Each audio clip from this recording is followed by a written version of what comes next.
goal for this talk is to hopefully get you excited about the idea of using visualizations for music discovery. I'm going to talk a little bit about some of the problems of music discovery and how some of these problems are particularly well suited for using visualizations to help deal with them.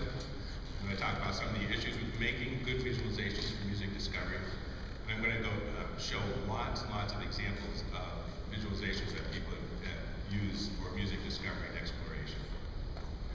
Oh yes, so we have a hashtag musicviz, if you want to tweet. All right, so the music discovery challenge, what's the problem here? Well, we're living in this golden age of music right now. There's right in the middle of this digital music revolution. We are about 3 clicks away from being able to listen to just about any song we want to listen to. At the same time, any kid with a laptop and internet connection can upload music to the internet.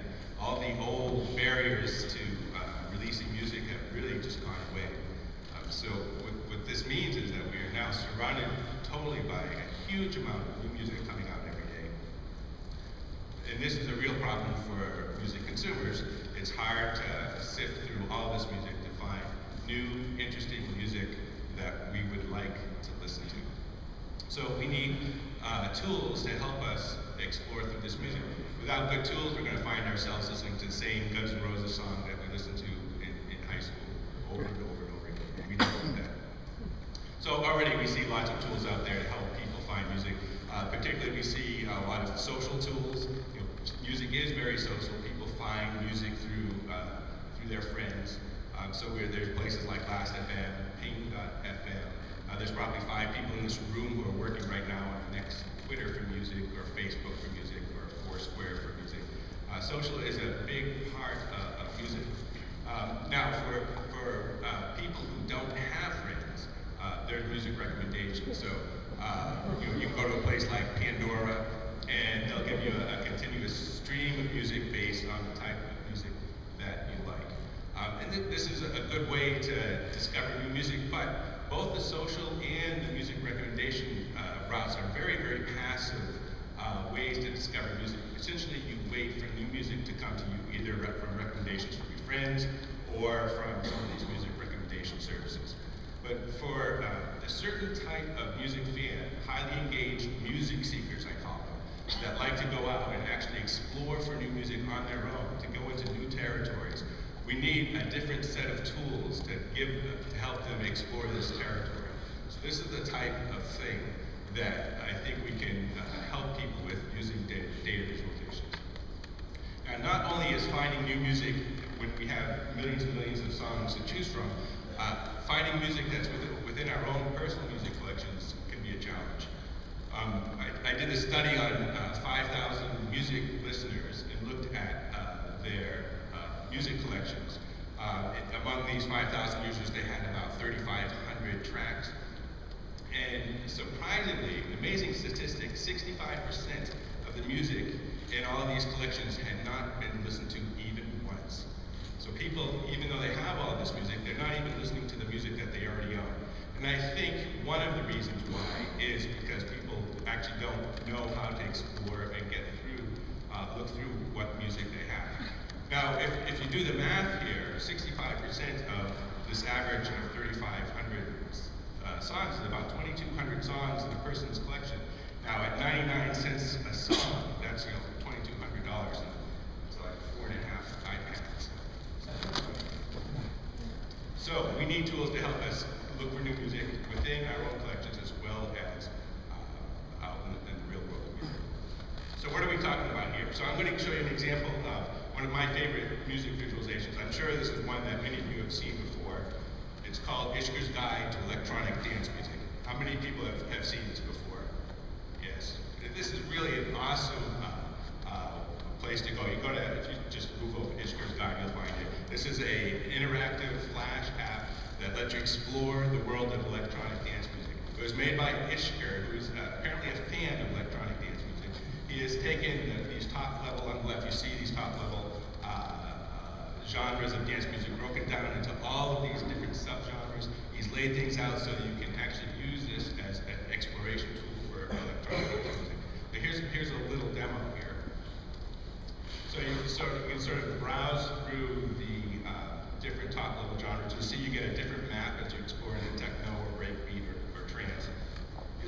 also that there's these concentric circles, 70s, 80s, 90s, and the aughts. And subgenres are connected by lines that show you the dependencies between them. If you click on a particular genre, he has music samples along the way. So he's providing good context as you're exploring through this world of dance music.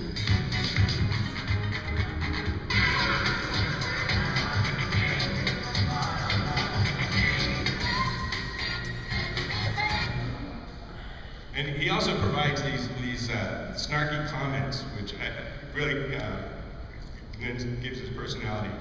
He's talking here about Eurodance, and apparently Eurodance has an alias of handbag. Have you ever heard this?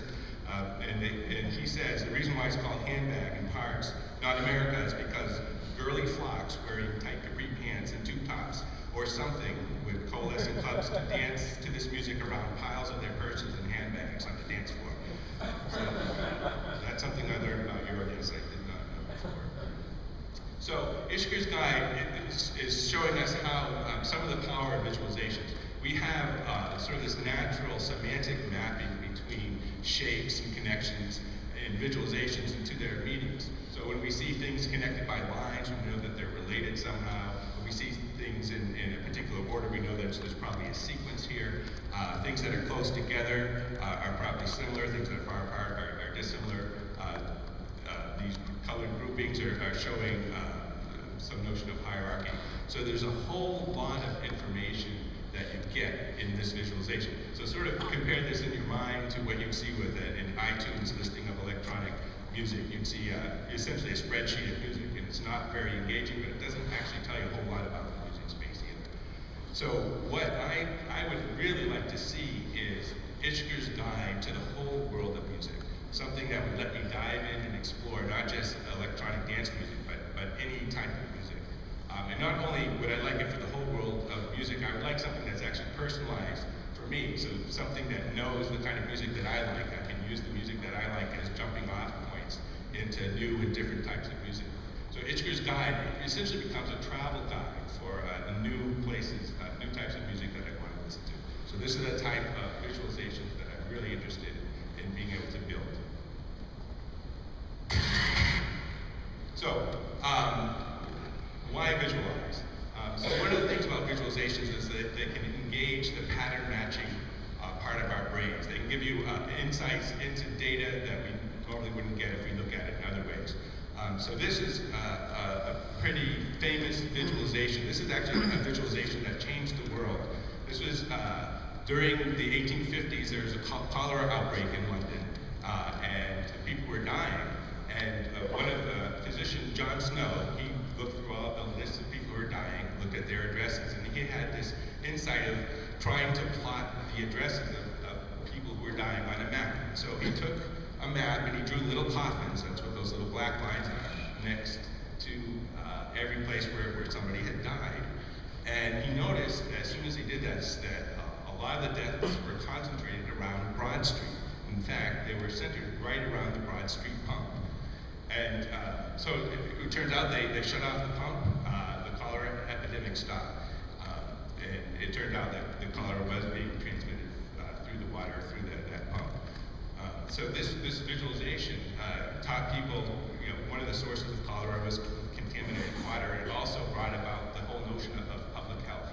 And it's because of our ability to look at visualizations and see patterns that really make them good tools for exploring data in all sorts of ways. So we're going to take a look at some human rendered visualizations. So these are visualizations generated where the people, who's creating the visualizations are humans, not computers. Everybody know who this guy is. What's his name? Quiz? Jack Black. No, in the movie. Dewey Finn. This is my favorite movie that features a music visualization, by the way. So visualizations as a tree. So here's a visualization from 1939. I'm sure you've seen hundreds of variations of this theme of music presented as a tree. So jazz is presented here. Way down in the roots of jazz is suffering, of course. And as we go up the trunk, we get to spirituals and ragtime and swing and bop. And finally, on the leaves are all the performers. And this is a way of people showing sort of the foundations of music. Unfortunately, this metaphor gets turned into these horrible eye charts that you can buy in posters back in the 70s and 80s. But one of the things I'm really interested in looking at visualizations that people draw by hand as a way to explore their own music collection. So, and I don't even understand this one. So below the ground are the roots for all of these genres, anti-folk, alternative, and country. Above the ground are all these, I'm not sure if they're genres or bands or what, but this was meaningful enough for this person to post on the web. And does anybody really know Hard Cheese? Is that a band? And this, I think, is maybe the greatest visualization ever. So this is, at the root of all is, of course, the Velvet Underground. And you know, we get to college rock and emo and new wave. And I especially like the Calamari reference. And see down at the bottom left, that's Simmels. I had to go look this up to see what this was all about. So Simmels, turns out, is a music critic who did not like the Velvet Underground. So he was the article on the side. So that's trees. We see lots of visualizations also as maps, using a metaphor of a map as a way for exploration. So here's a visualization created by Dorian Linsky from The Guardian. So what she did, she took the well-known London Tube map, and she replaced all the station names with artist names. So you see on the left there, the different colored lines are associated with genres. So red is reggae, and green is rock, and yellow is pop. I'll just zoom in here. You can sort of see David Bowie, he's on the yellow and the green line, which means he's sort of a pop and a rock artist, same with the Kinks. So this is mainly a fun exercise of trying to lay out artists with these really heavy constraints. Not necessarily suitable for exploration, but certainly suitable for stimulating music discussion.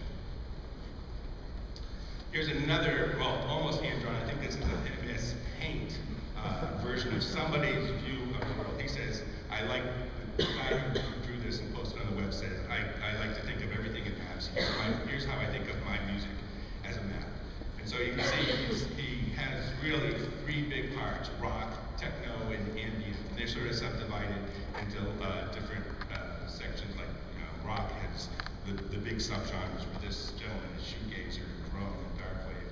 The interesting thing, though, is he's shown some artists here, and the labels and the black lines are showing artists that are bridging between different genres. These are like the portals or the hyperspace points in his music space. So for instance, from the trance corner, you have Aphex Twin, that's the hyper portal to get you to ambient.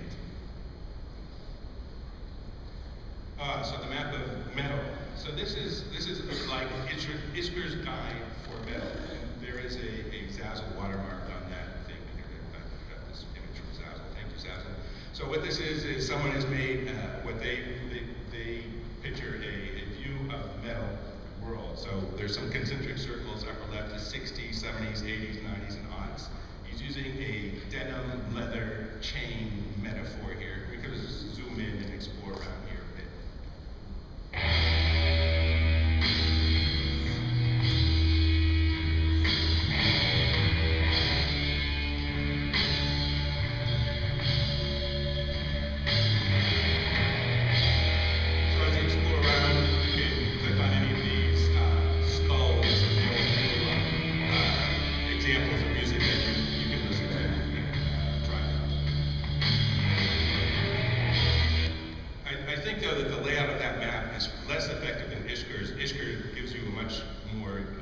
Global view of the system and lets you explore from top down. But still, it's a fun tool for exploration. So now we'll take a look at visualizations as a time series. So this is where we have time on the x-axis. So this is a visualization done by Revi Garofalo called The Genealogy of Pop and Rock Music. This is a poster that you can purchase. And this shows the genealogy of pop music from 1955 to about 1978. That's when I believe he created the visualization. So we zoom in here, what you'll see is this is sort of the beginning of rock. We see schlock rock, we see rockabilly with Elvis Presley. We can go much later into the 70s and we see the rise of disco. One of the interesting things about this visualization is the height of a particular genre on this visualization is proportional to album sales during that year. So you can see that the disco bump was really quite a bump. So that's the genealogy of pop and rock music.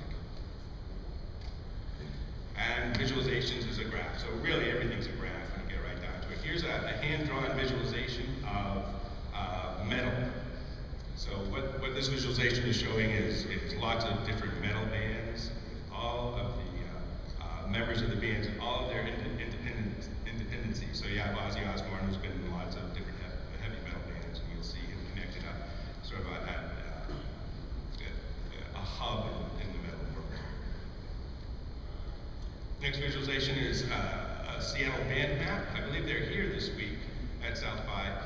This is done by a group up in Seattle. They've been trying to put together all the different relationships of the Seattle world of music. You can sort of zoom in here and see the different bands, how they're connected. It's a good way for exploring through music from the Northwest. I've heard of the Shins and Modest Mouse, but there's a lot of bands in here I have not heard of, but I think it'd be interesting to explore through. All right, back to Dewey, hybrid visualizations. So let's take a look at School of Rock. Here's the blackboard, we can zoom in. And this is actually a pretty good visualization from the School of Rock. It's showing it is a hybrid because it's showing data in lots of different ways. So time is generally going from left to right. So we can see the roots of rock and country and blues. And this is showing the interdependencies of all the various genres. And then for each of the genres, there's the canonical artists that are good examples. It's kind of funny though, it's not a strict hierarchy or tree or flow, because way at the right side you have heavy metal that's going backwards. And there's also some time strangeness here. But in general, it's a good visualization to give you a high level picture of Dewey Finn's world of music. Some other types of visualizations. So our blackboard friend surviving the world. So these are breakup songs. He has a two-dimensional axis for breakup songs. The vertical axis is angry or sorrow. Horizontal axis is my fault or the other person's fault. So, you know, Elvis Presley's Heartbreak Hotel is in the lower left-hand quadrant because he's sorrowful and it's probably my fault. Whereas Alanis Morissette's You Ought to Know, she's angry and it's the other person's. So if you need to pick a song for the location here, that's where you go. Perhaps one of my favorite visualizations is music that makes you dumb. So what Virgil Griffith did was he crawled Facebook. He found out what schools people went to. He also found out what music they listened to. Then he went and looked up the average SAT scores for those schools. And then he plotted it. So here you can see Beethoven. People who like Beethoven tend to have SAT scores in the 13 and 56. People listen to Lil Wayne, it's like less, 8, 7. So you can sort of go through this and find your artists. Some of my guilty pleasure artists, I'm sad to say, are in the low end of the scale here. But you know, Radiohead fans are apparently smarter than Beck fans, or even Pearl Jam fans.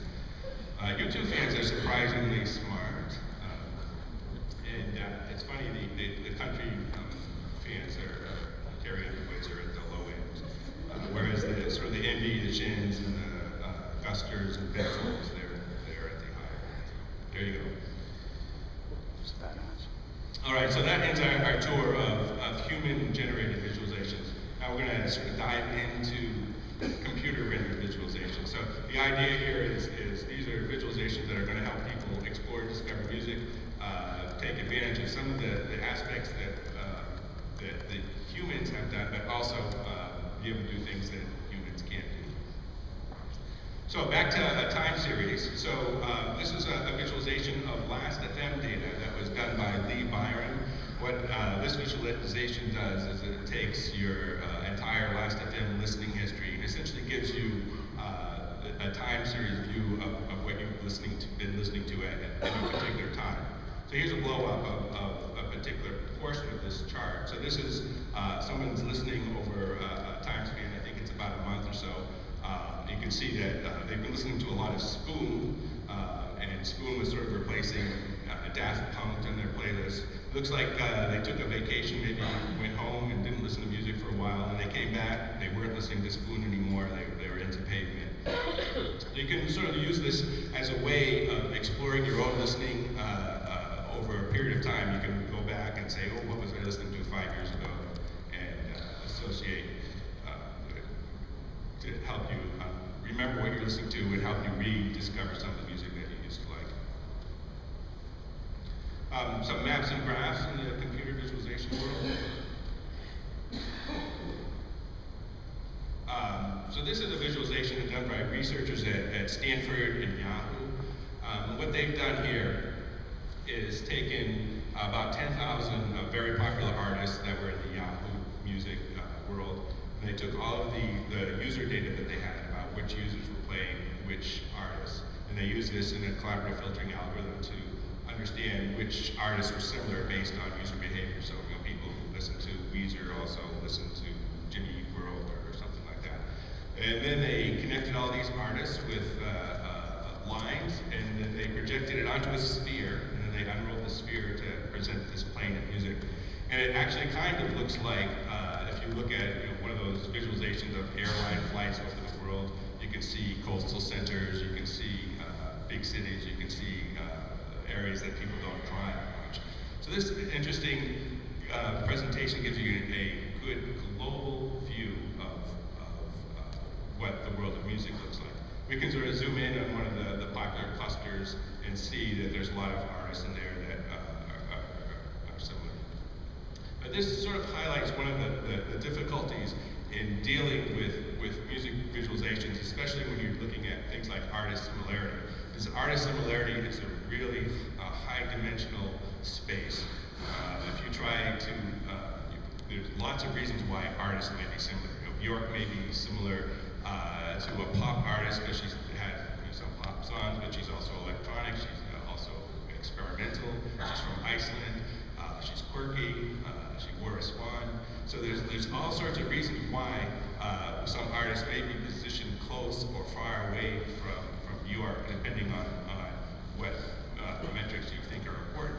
So trying to visualize all of this complex data and then project it onto a two-dimensional plane is really, really difficult. So this is something you'll see over and over again.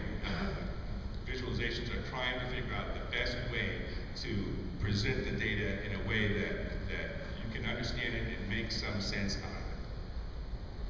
So one of the approaches, this is done by researchers at AT&T, is to use a mapping metaphor. So what they've done here is, what happens in these visualizations, you may end up with artists that are close together because they really are similar, but sometimes in these projections, you may just have things that are close, positioned closely just as an accident, and that's because it's a very high-dimensional space and it's hard to project. So what they've done is to use a geographic metaphor, where they'll use country borders as a way to say things that are within a particular country are similar, and things that are in a different country are dissimilar. So you end up with a much more structured visualization. So we can zoom in here a little bit. You can see here sort of an alternative indie country that has the Killers and Razorlight Views. But even though Flaming Lips is nearby, it really gets its own country. When you zoom in a little further, you can see Radiohead is its own world unto itself, separate from this country to the left, which has Pavement and the Famous and Red House Painters. So we look back again at the whole view. You can see in the lower right-hand corner, we have islands that are separate from the rest of the world of music, sort of the classical world, the Ludwig van Beethoven,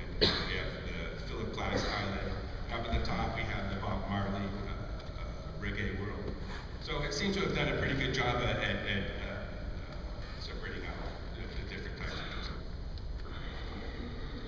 Here's another technology trying to almost do the same thing. This is using a technology called self-organizing maps. This is a machine learning technique that will cluster data based on similarities. So this is work done by Elias Pampalk. He's using acoustic analysis to determine music similarity, and he would apply this algorithm of self-organizing maps that would then cluster music into different clusters, and he's labeling these clusters with the most frequently occurring last FM for the music that's in the cluster. So you can see what we're seeing here are islands of music where the music is clustered based on what the music sounds like. So researchers took this notion a step further and created a browsable world based on islands of music. And I'll demonstrate this here. And one of the things that they're doing is putting the music into the space. So as you're flying through the space, you can hear music that's close to where you are. It's a little bit like walking down 6th Street on Friday night.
So this is a visualization very similar to the one that the folks at Yahoo did. This was by Tomas Napuz, who took last FM artist data, similarity data, and did a similar type of projection showing how all the artists lay out in the world of music. And these are colored based on genre. We can sort of zoom in here. You can see there's actual little album art on each of these spheres.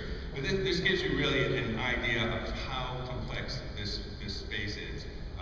There's just so many artists, and they're so close together. It really becomes difficult to use these type of global visualizations for music discovery as an exploration tool. So what I want to sort of dive into now is how we can try to develop a visualization that will give us a sort of global view of the world of music, but then allow us to actually use the tool for exploring as well. So let's talk about this space. If you sort of dive in, you see lots and lots and lots of connections. The problem is there's just too many connections to really exploit the connections in a good way. So what we want to talk about is how we're going to make a good graph. So one of the things that makes a good graph is we want to minimize the number of edge crossings. We want to make sure that our angular resolution and symmetry is good as well. So what I'm going to be using here is a package called GraphViz. This is a neat package. It takes this little graph description language on the left and renders it into a graph on the right. And it tries really hard to avoid making the lines cross and doing all that sort of thing. So what I'm going to do is start by exploring the world of Beatles. So I'm going to be using Econess similarities to visualize near neighbors to the Beatles and look what happens as we add more artists in. So here's a very simple Beatles and the 15 nearest neighbors to the Beatles. So we have Electric Light Orchestra, Creedence Clearwater Revival, John Lennon, and George Harrison. A nice, simple graph. This would be very easy to use for exploration. But let's go now to the next level. All of those artists that are in this world, like John Lennon, he's probably connected to Julian Lennon. So let's take the artists that are in the space and connect them up to each other as well. So here's what we get. So these are the artists that are the near neighbors to the Beatles and all of the interconnections among those artists. And And what we see is already we're starting to get a space where the connections are starting to overwhelm. We see lots and lines crossing.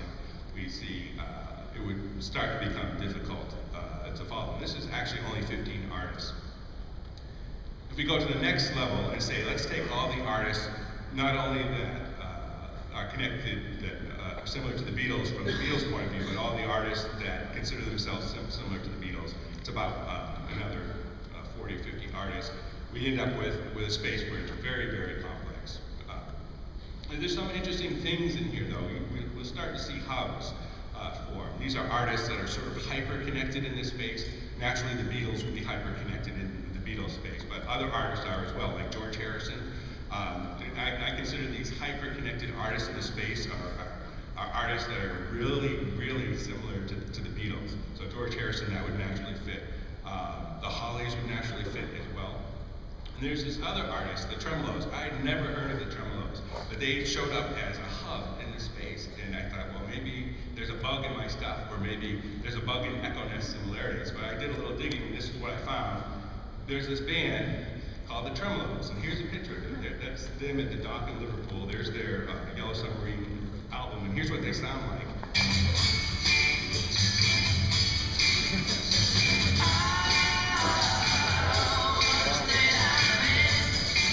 And it turns out in 1962, Decca had auditions for two bands, the Tremolos and the Beatles. And Decca chose the Tremolos, and the rest is history. So anyway, so just to give you an idea of the type of interesting things you can pull out of the data. But however, as we go on, we find that if we just expand out to one more level, 2 levels away from the Beatles, we now have 160 artists, 600 edges. It's just totally overwhelming. We could not use this visualization for discovery. Here's sort of a blow up there. There's lots of interesting paths here, but dealing with all the edge crossings would just be very, very hard.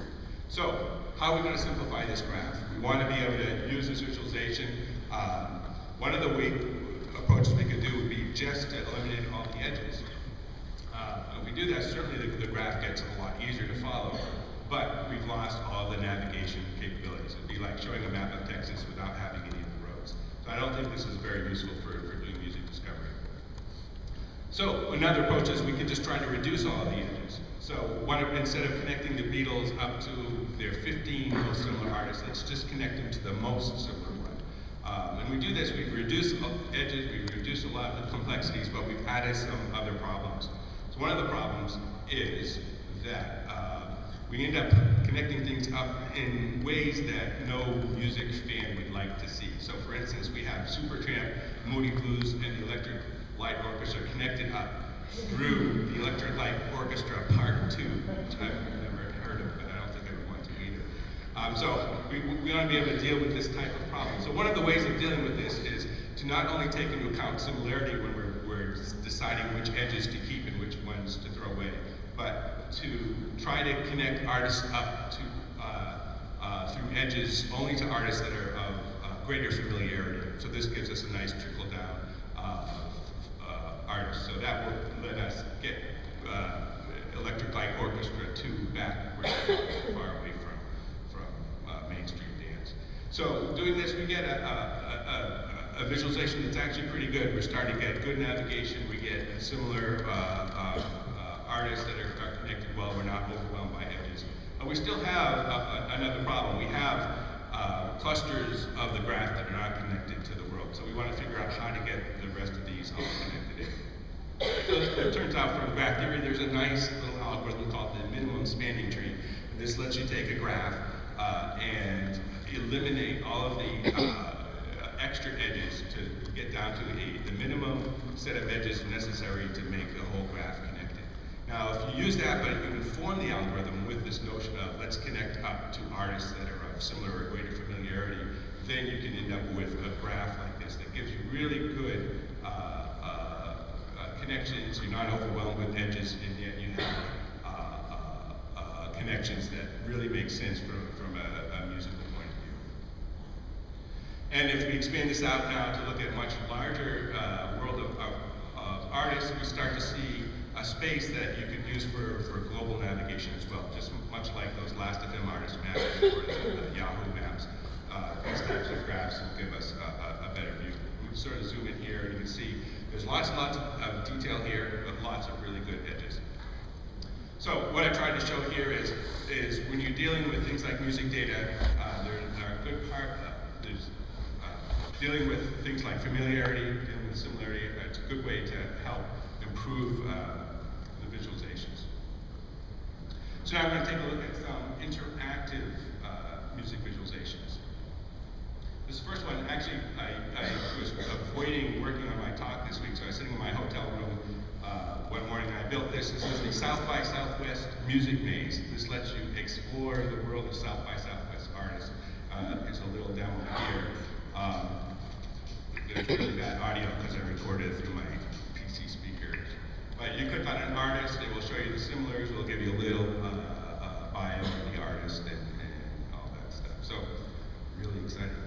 But it turns out this type of visualization is actually quite common. You'll see a lot of visualizations out in the world, web-based visualizations that let you explore the music through a graph. So some of the ones that you've probably seen are Live Plasma or Music Recovery that also give you that same sort of notion of giving you a way of exploring the world of music. You can see one of the things they've done here is they've really tried to de-emphasize the edges because they have the same problem that everybody else is. If you try to show all the edges there, you just get overwhelmed with connectivity. So the main thing that they're showing are artist similarities just by location. So the closer artists are together, the more similar they are. So here's a different type of visualization. So it's a visualization not just for music exploration, but a visualization for building playlists. So this is something that was built at the New York City Music Hack Day just a month ago by Dominicus Power. The idea here is to give you an interactive way of building a playlist. So here you type in artists that you're interested in, you typed in Radiohead, it gives you some tracks by Radiohead, he picks one, and then you're immediately presented with a set of similar tracks to that seed artist. And then you can sort of decide which one you want next. As soon as you pick one, you get another set. So this is a way of building a playlist without having to do what you do in iTunes now with think and grab and drag, but to get some help from the computer to give you sets of tracks that are likely to fit in well with the playlist that you've put together so far. So mood is a big part of music. So people like to listen to music based on mood, whether they're sad or happy or angry or whatever. So way back in 1999, like ages ago, way ahead of their time, there was a company called Mood Logic, and they did analysis of music to understand the mood. So they had this really neat interface that would let you interact with your music collection based on these mood magnets. So what you see here are these little mood magnets. You can grab one of these magnets. This is the happy magnet, and all of the songs that are in current play that are happy are attracted to that magnet. So he's grabbing another sentimental magnet. Not too many sentimental songs. That's why none of them clustered around that magnet. But he goes and gets another bunch of songs. Some of them are sentimental, some of them are happy. So it's a good way to use to interact with your collection through mood. And here's a research system that lets you interact with your collection through mood. So there's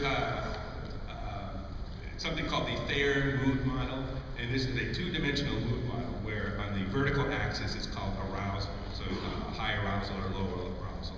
And on the horizontal axis is something called valence, so you have low valence or high valence. So if you're high arousal and high valence, that would be excited and happy or ecstatic. If you're low valence, low arousal, that would be very sad. If you're high arousal and negative valence, would be angry. So in this research, they've analyzed music based on emotions directly from the audio, and they've clustered it, and this interface lets you explore through the music based on that mood. We can retrieve happy songs by clicking here.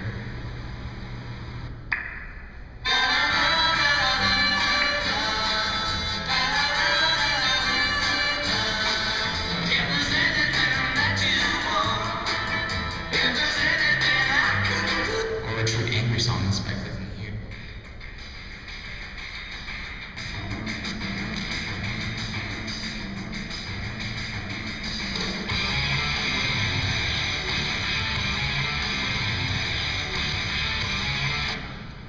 Or retrieve sad songs by clicking here.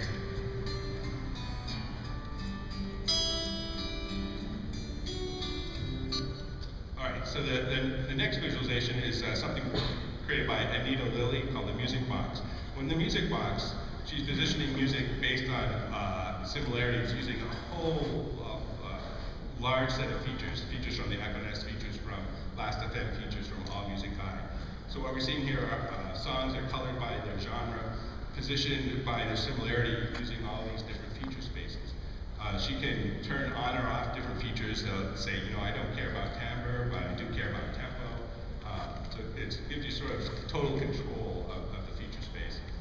Here she's turning off timbre, and you see it automatically adjusts.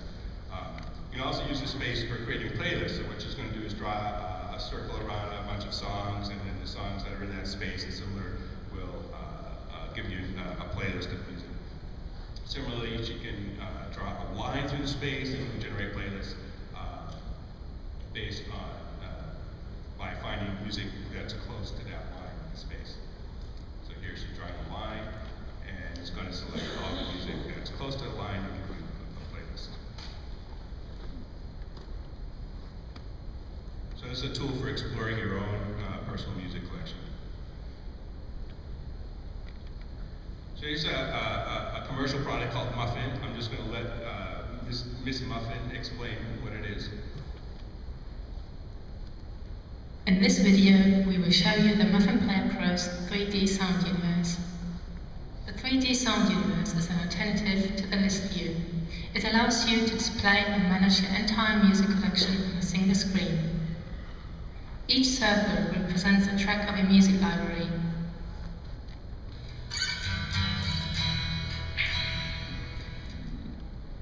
Tracks are arranged in a three-dimensional coordinate system with each axis showing a different sound metric, such as tempo or mood.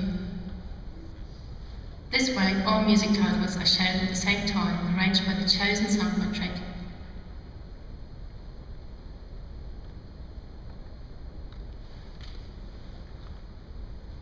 You can assign sound metrics for every axis individually, choosing from 14 different metrics in total. There are sound-based metrics such as mood and tempo, as well as track-based details like song length or year of release available for selection. In addition, you can assign a sound metric to the size and color of your tracks too.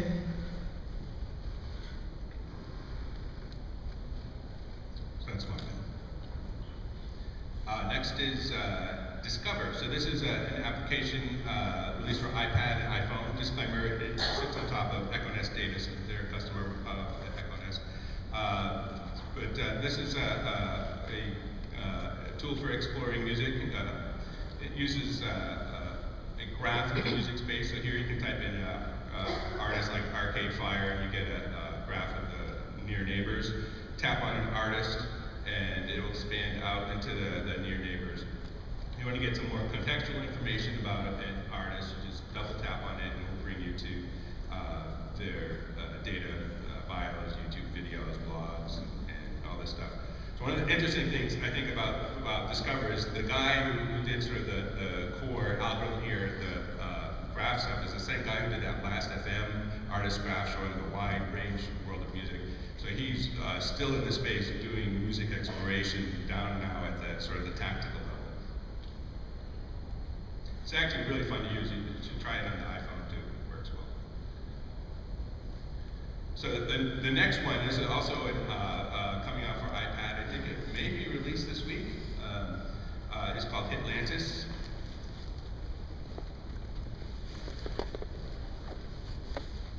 It's a fully zoomable visual map UI. So the balls in here represent an artist. The size of ball is related to how much music is available for the artist, and the color based on their genre.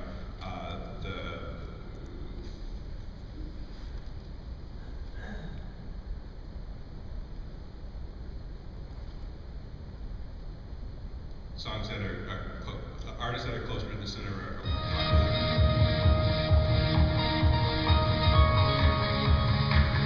That's all the metadata behind it.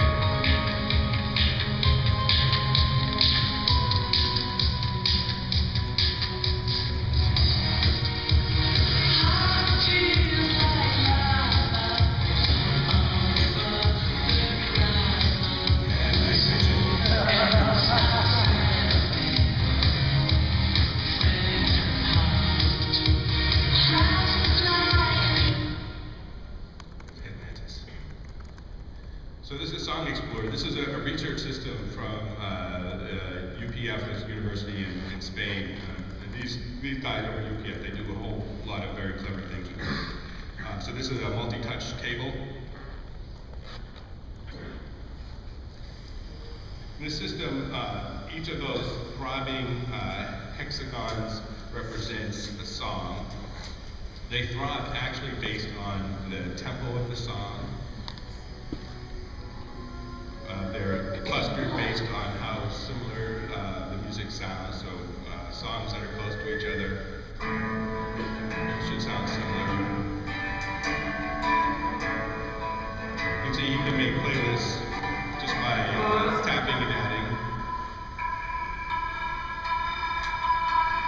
They have these pucks.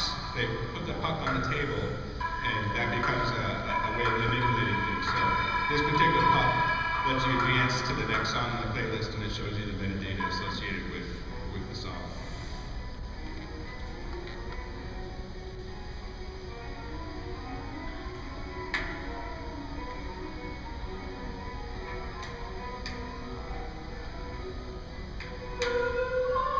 That's the ID puck. Put the hourglass over a particular song, and it gives you the metadata for the particular song.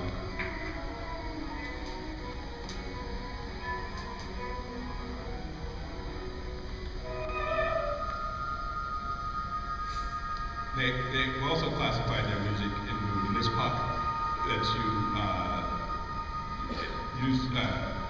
color the songs based on the mood. So he said, show me all of the angry songs. And so he found sort of the angry part of the music's sphere.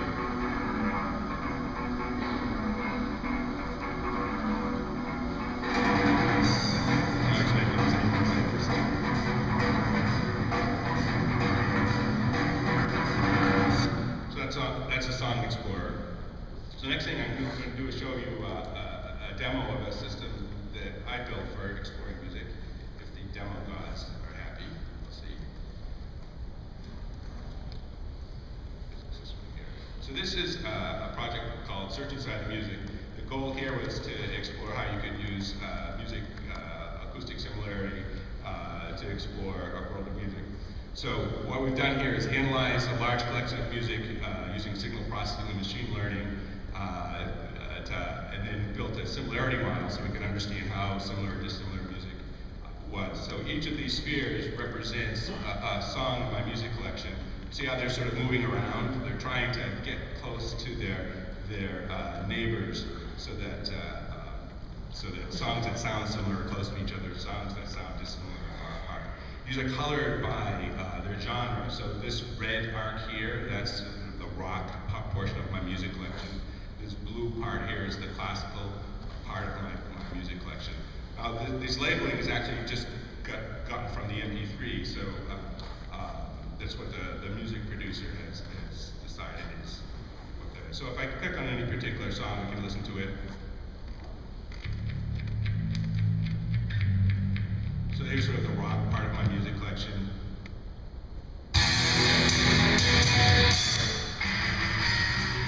Here's something that I like. I can say, go find me more music like this. It goes off to the rest of the music collection and finds songs that sound similar. We can sort of take through those. That's very different than this part of my music collection over here.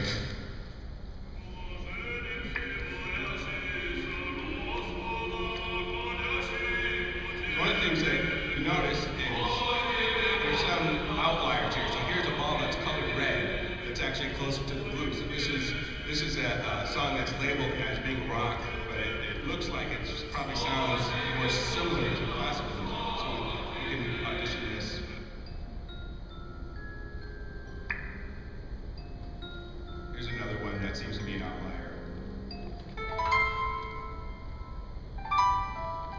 rock song, but it's much more in the classical domain. So that's one of the powers of visualization is if you're just looking at a list of music, you can't tell whether the type of music it is just by the description. Another thing you can do here is use this visualization for creating playlists. So when I wake up in the morning, I like some nice quiet music. So I can pick something in the classical zone here. But I need some music to get me out of bed, so what I want is to generate a song, a playlist of about 10 songs that gets me from this really, really quiet music to some more energetic music. So what I'm going to do is just right-click over here, and that should give me a playlist of finding a path through this music space that gets me gradually from this quiet music to the rock music. So let's listen to this.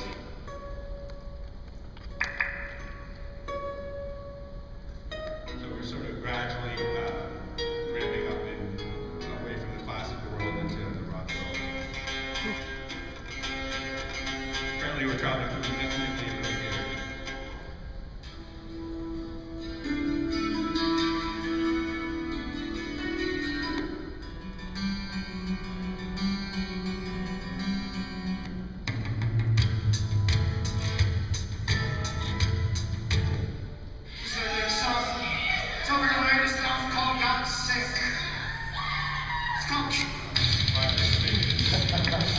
Time to wake up music. So, what I want to show here, this demo gives you sort of the idea of some of the power of visualization for exploring your own musical collection, but also for using this for exploring larger music collections. So imagine this is my own personal collection and recommendations from a much larger world of music. If you think of music, music is entertainment. It's fun. It's something that we do as not for work. But the interfaces that we tend to have for exploring music really look like spreadsheets. You look at iTunes or any of those things. But music, the way we interact with music should be fun. It should be engaging. It should be something that really lets us sink our teeth into it. So we think that music visualizations are a good way to do that. Also, I think music visualizations are a good way for people who are really engaged, the music seekers, the active people who are looking for music, a good way for people to go and explore and discover new music. So I hope that I've given you a little bit of that enthusiasm and excitement about using visualizations for music discovery. Thank you.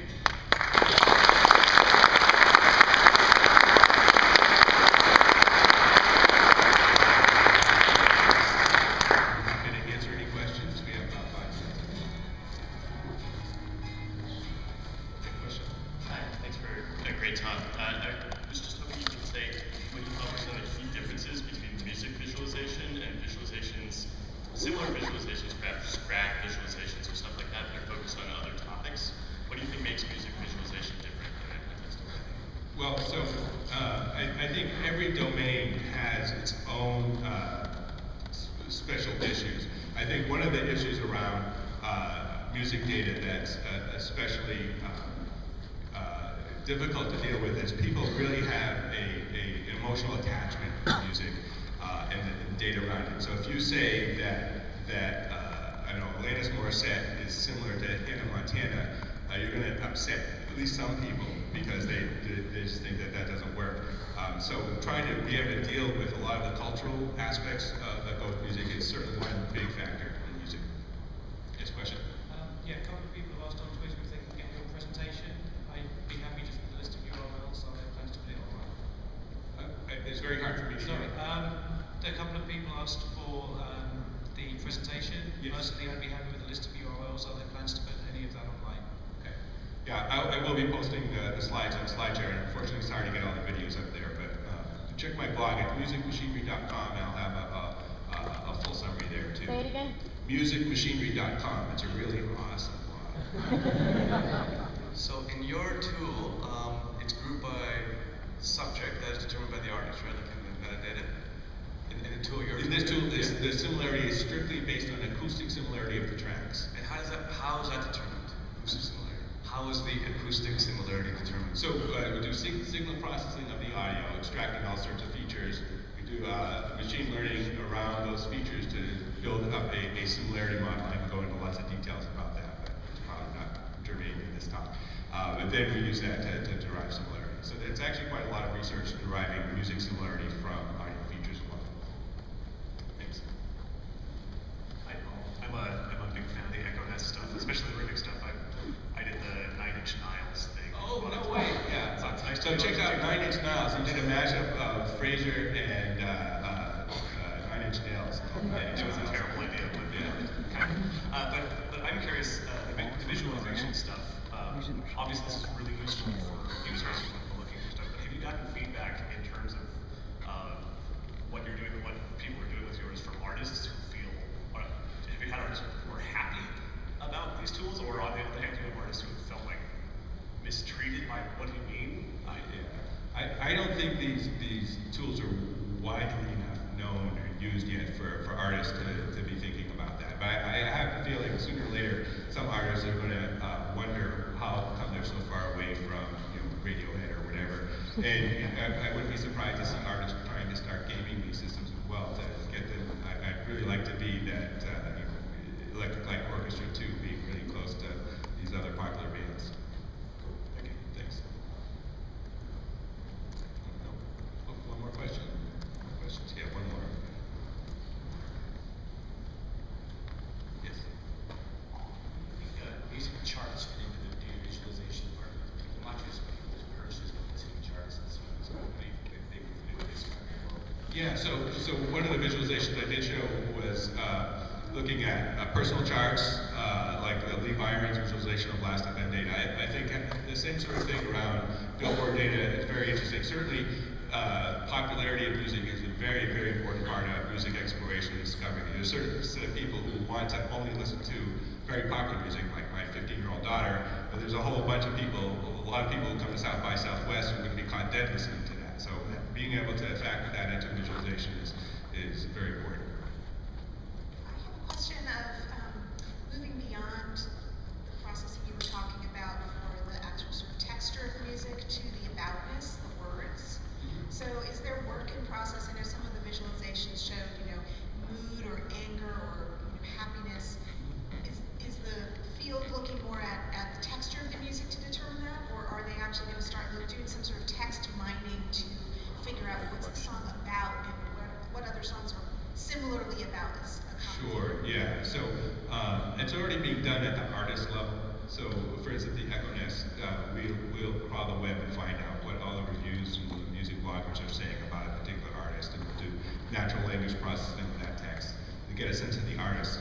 We have to get down to the song level. It's a lot harder because there's a lot less words around there. You're looking at text mining of lyrics and things like that. Oh, oh, oh, or baby, baby. It's, what can you do there? They're telling me to wrap up, so let's just do one more real quick question, and then we'll be done. How do you see this influencing the monetization of these tracks? People are able to find more songs they actually like. How does that work out? Yeah, so I think pushing people into the long tail is a big part of this. And monetization, I don't know, it's really not why I'm really interested in this. I think exposing people to new music is good for listeners, and it's also good for musicians as well. So having a tool that introduces me to a new artist is great for both me and the artist. Well, thank you all for coming.